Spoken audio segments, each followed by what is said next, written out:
Yo, what up mga par, Jarich Roque ng Thrift Store PBL. Good day, another day. Salamat sa Panginoon. Ngayon ay nandito tayo sa park para mag-donate ng damit malapit sa aming tinitirahan. At ito ay nakita ko sa Facebook group dito.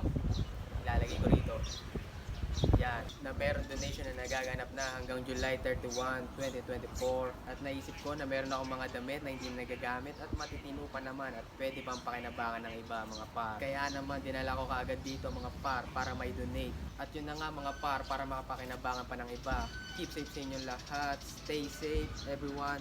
So yun, ito ang ating i-donate. Hawak-hawak ko at ilalagay natin doon. Let's go.